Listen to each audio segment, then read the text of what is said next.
Hey, what's going on YouTube? Just a Number Gamer here, back on Just a Number Gaming, and today, as you guys can probably tell by the title, I have actually decided to make a new series off of Dead by Daylight, but don't worry, I'll still be doing streams on Dead by Daylight, but this will be a different playlist, an entirely different little mini-series that I'll be doing. It is basically me making episodes, one episode per archive cutscene, and all the tapes that lead up to the cutscene. So if you yourselves are having trouble unlocking these cutscenes, you'll be able to see them on my channel, fully unlocked. I am still working through unlocking other ones, but for now, I have enough to get through for the next few days, if not the rest of this week. And guys, I hope you guys enjoy it. So, buckle up, let's get right into the movie. Slash tires? Sounds a bit extreme. Meg regrets showing Coach Jenny how fast she could run during phys ed class. She saw something she liked, asked Meg to run, and now she wants her to race at the state championships. From a virtual nobody to glorified jock almost overnight. New friends, bitter rivals, and rumors abound. Why Meg? Why does she get a free ticket? She never practiced, sucked up, or took diet pills to keep her weight in check. Why her? What makes her so special? The idea of a free ticket makes Meg laugh. No free ticket for her. She's always loved to run, just not in an organized way. And she's quite certain she put more hours into her passion than anyone else on the team. The team dresses Meg up in a bandit costume with black and white stripes like a criminal in a silent film. It's so stupid she wants to scream.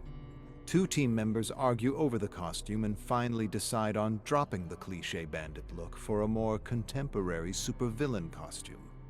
They make a mask and tell her to slash tires near the police station. Then they exchange anxious looks with one another. Sounds less like initiation and more like a way to get her off the team and into a prison cell. Dana gives her a strange look, a dirty look. Seems like she has an upset stomach, gas even. She hates Meg for beating her time and probably wants to see her locked up. The rest of the team thinks up supervillain names for Meg: Street Rusher, Super Blaster, Dare Diva, whatever. They're all stupid. Just choose a name already. Dare Damsel Meg bolts through the streets, stirring up laughter and attention. She feels stupid and scared at the same time, lurking about in her supervillain costume. Meg pushes down her fear, composes herself, focuses her thoughts. If they want a slash tire, they'll get one and more. I'll go straight into the belly of the whale and pull out a rib. She laughs at the image, wonders where it came from, and realizes it's from one of the stories she recently read to her mother to help her fall asleep despite her deteriorating condition. Doctors don't know what she has, and they can't afford the doctors anymore. Don't let your thoughts betray you. Meg pushes her grief out of her mind as pedestrians laugh and point at her costume. I'm going to target the police and set the record of this stupid hazing ritual. Determined, Meg approaches the Colorado police station with her heart beating at a record-breaking speed. She kneels behind a cruiser, hesitates. Her hand trembles involuntarily. She's not used to breaking the law. She takes a deep, calming breath. First time for anything. Then, with a pocket knife, she slashes a tire, yanks a piece of rubber off, and backs away. Before the officers realize what's what, Meg's a bolt of lightning. Her heart's pounding in her throat. Her legs are a blur. The police give chase but eat her dust. She returns to the team with a piece of slashed rubber and a new team record. A police cruiser. An actual police cruiser. Beat that! The team laughs and jeers, except for Dana, who stares at her with her usual gas face. No one on the team has ever done anything so bold. Welcome to the team, Dare Damsel Meg. Meg is the talk of the school, and she likes it. Coach Jenny tells her she still needs a lot of work in the mechanics of running. She doesn't even know what that means. She's been running in the mountains with her mother for years, and she never had to learn the mechanics of running. Coach says for the next few practices, she needs to improve her confidence on the starting line. Sure, that shouldn't be a problem. Coach spends a lot of time with Meg, and many on the team are beginning to take notice.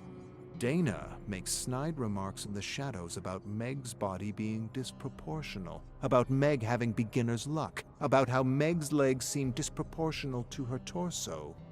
Meg ignores her, refuses to dignify her jealousy by responding to it. Dana gets no reaction from Meg as she talks about how her thighs are just a bit too thick for running. Dana gives her that stupid gas face. Meg glares at Dana with a flood of expletives she wants to unleash. "You'll eat my dust soon enough, wench!"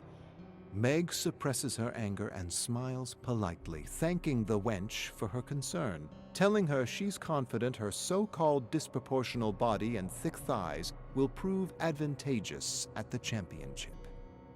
Meg begins her long walk home after an exhausting yet exhilarating practice. She holds her lucky piece of tire in her hand, though she doesn't really believe in luck. She hears her mom's voice rattle in her brain. The only luck you get is the luck you make. And yet, the piece of tire kind of looks like a horseshoe. Coincidence? Probably. She admires her lucky slice of tire and starts when she hears a twig snap behind her.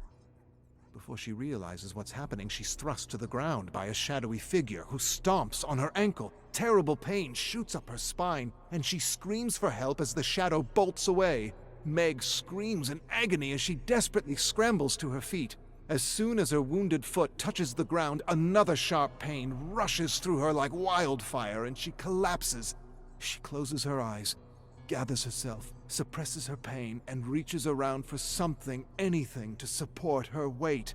A moment later, she grabs a thick, gnarled branch and shrieks as she forces herself to stand. Every step home is like a hammer smashing at her ankle. The doctor tells Meg her foot is fractured in several places and she should probably stay off it until it heals. She shambles out of the office on crutches with her mother by her side. Meg can sense she's worried about her and how she's to settle the bill without insurance. They drive home in silence. "Mom, I'm sorry." Meg breaks the silence. Her mother shakes her head. "Don't apologize, Meg. There's no need for that. I'm just glad you're okay.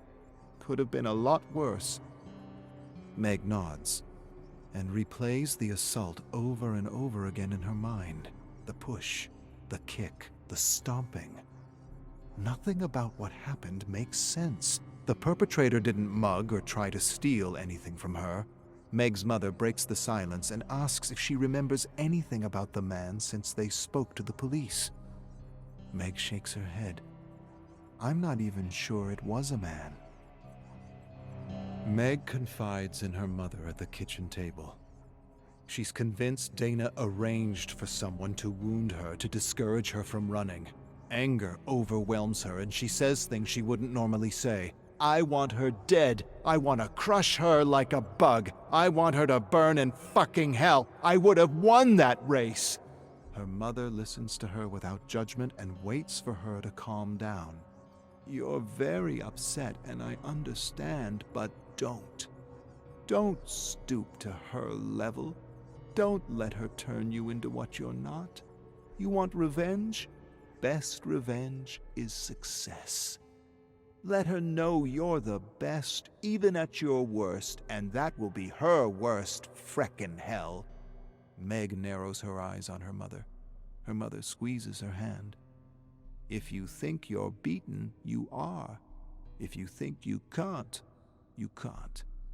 Life's battles aren't won with speed and strength, but mind and will." Tears fill Meg's eyes, not because of her mother's advice, but because she knows her mother's days are numbered, and this is probably one of their last be-positive pep talks.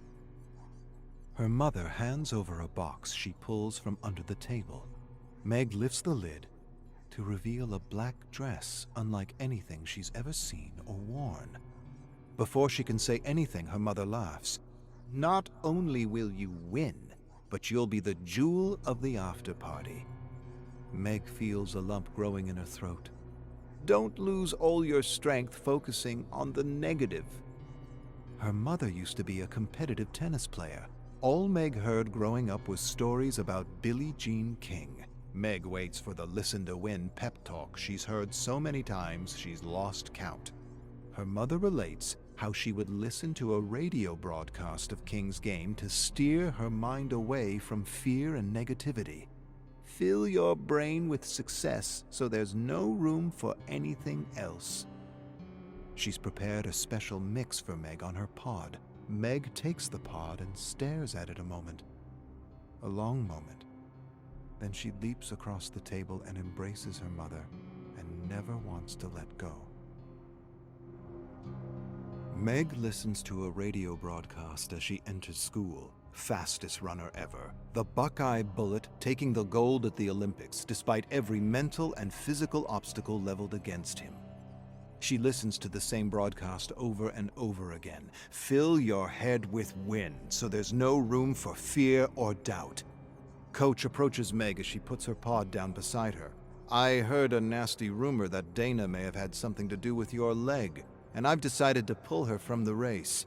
Meg shakes her head. Please, don't do that.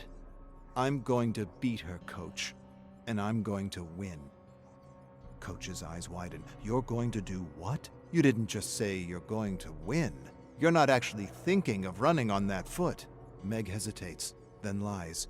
Doctor says it's fine and that it's just a little bruised. Coach touches the foot. Meg shrieks. She gives Meg a skeptical look, sighs, says nothing else, and leaves. Dare damsel Meg grabs her pod, raises the volume of the broadcast, and fills her mind with greatness as the Buckeye Bullet makes the dictator eat his dust.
Hello there, thank you for watching the video. If you enjoyed, please hit that like button, it greatly shows your support on this channel and the series as a whole.